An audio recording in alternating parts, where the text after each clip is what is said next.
Welcome to the Jock to Jock podcast here on rock108.com. I'm Brian Marshall, joined shortly by my co-host, Iowa basketball star Jordan Bohannon.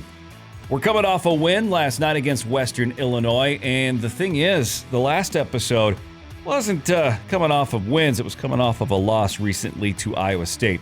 I asked Jordan how he deals with that. It can be tough, especially in today's era where you look on one swipe of your phone and, there's a million people tweeting at you, DMing you. I have had to put on Do Not Disturb the last 24 hours after this loss against Iowa State because it's hard to look at social media. There's always someone constant in your face. So you have to have a different mindset. And, there's a point where I thought coming into college that, these kids are kind of getting soft. It's kind of that like participation, kind of quote that people have been saying these past decade that kids are getting soft these days. But I think nowadays, like, kids are going to have to be more mentally tough than ever to be able to get through today's environment, because if you do something wrong, it's criticized just like that. Episode 1 and 2 of the Jock to Jock podcast available now here on rock108.com. So this episode, I wanted to dive a little bit deeper into the NIL, and the very reason that we have the opportunity to sit down with Jordan. I wanted to talk more about the endorsements that Jordan has. In the last couple of weeks, you've picked up a couple of extras. Cobra Verde, right? Yep, based out of Iowa City. What's that about, if you don't mind? I've been a avid, I guess you could say, getting into coffee lately. Yeah. Ever since the last couple of years, and I would kind of describe it as like a soft seltzer. Like it kind of tastes like a White Claw, but okay, it's like coffee type. They sent me a care package about 2 months ago, and they said to get back to them. And I grew a relationship with the owner of Cobra Verde, and I love drinking their product. I actually drink one every single day. Yeah. I have about like 100 cans over here just sitting on my counter that they just sent me. But it's beautiful because it's a local business and it was created in Iowa City. It's a guy that loves the Hawks, and he hoped I loved his product before he sent it, and I did. And one thing led to another that we were able to create a partnership. So you created a partnership with Cobra Verde. Then another one that I saw that you signed a deal with. I want to make sure I see this right. A car wash? Yep. What's going on? I was up in Western Iowa this summer quite a bit, and this guy reached out to me that knew my dad. He met my dad after a Nebraska game a couple years back at Nebraska. And he just hit me up and said, I own a bunch of car washes in Western Iowa. I'd love for you to meet my employees, meet myself, meet my family. So I went up there, went to his home. Yeah. I worked out with his son in his home basketball court, and saw how great of a company that he runs. And that was way back last summer. So it's kind of been a yearly relationship that we've had. And he's a phenomenal person, phenomenal family. And like I said, I'm grateful to meet the people that I have been meeting. I understood the Cobra, right?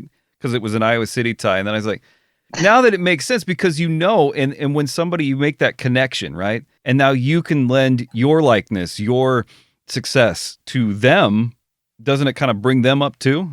100%. And that's like the main thing I'm looking in when I decide to do partnerships is how's their company doing? Is their product good? What are they like as an individual, and how are their employees treated?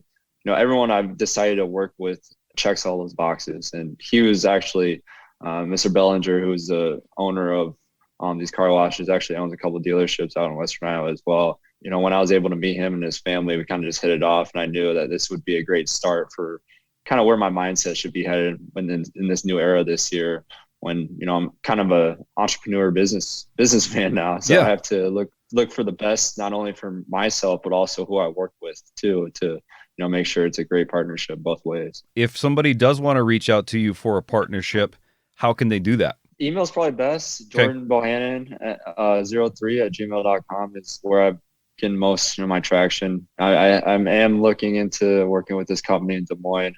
Been talking to them a little bit as far as marketing, and them helping me with some sponsorship. So looking towards the 1st of January for that to hopefully start. But if that doesn't come to fruition, then it's no big deal. I've had fun with kind of navigating with myself as well, because I've learned a lot. Is this a do-it-yourself venture, meaning like you're doing all of this? I am, which is I love. Yeah, I've learned a lot about business these last 4 or 5 months. Something that school could never teach for sure, and I'm forever grateful for this opportunity to have learned of all of what's going on. Kind of a little bit back, you'd mentioned family and your dad and such. When was the first time that you picked up a basketball, or when did you start playing? It had to be. I mean, they must have put a basketball in my crib once I was born. Like it was almost like destined to be. What was so great about my parents, they never forced, especially my dad, they never forced us to play football. My brothers played football. I only played 1 year. I saw. It was sixth grade year. I was lined up, and we're doing Oklahoma drill. Okay. And this kid, much bigger than me, came right at me with my chest, his helmet to my chest, and I was like knocked out from breathing for like a minute. I was like, all right, this isn't for me.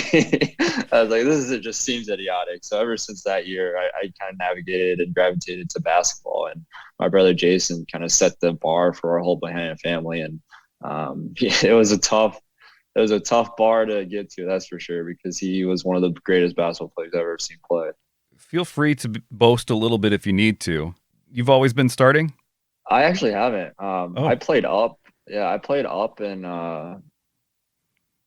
basketball ever since I was about 7th, 8th grade. And then I shifted to AAU, to a traveling team, and we played our own age for the most part. But ever since I was little, I was trying to figure out what kind of player I was. I always knew I would be a great shooter just because of my brothers and my dad helping me. But was I going to be a point guard? Was I going to be a shooting guard? And once I kind of shifted to being a point guard, I started to find my own identity and what I could bring to teams. And I think that's when I finally started to excel as that role. When you were on the bench, how hard is it to sit there and watch somebody else and you're a little behind, you know that you have something to help them out? Yeah, it can be tough. Coming off the bench, especially in college, is one of the hardest things you can do. I mean, you don't realize, like, you're going into a game, you're getting ready, warming up. Because I've actually done it. I came off that hip surgery going into my first senior year. I know I've had 3 senior years now, but I mean, you're making it work, man. It's been fun. But my first senior year, going into that year, I had that hip surgery, and I didn't know I was going to play. Right. And I rushed my butt back off to play. And then I didn't know if I was really ready yet. And coach was just going to throw me in for a little bit and just see how, these 10 games were going to go, if I was going to, play or just let the rest of the season kind of sit for next year. And I came off the bench, and that was the hardest thing ever, because you warm up. I'm coming off a surgery, and you have to stay ready because you never know when your name's going to be called, and you have to come back in and come with the same energy those starters are bringing. And that can be really tough at times. So I think that's what a lot of these, 6 man, they deserve so much credit on a lot of these teams for what they bring. You mentioned your brothers. Are they some of the inspiration for helping you to figure out what kind of player you were, or did you have a particular NBA player that you kind of modeled yourself after?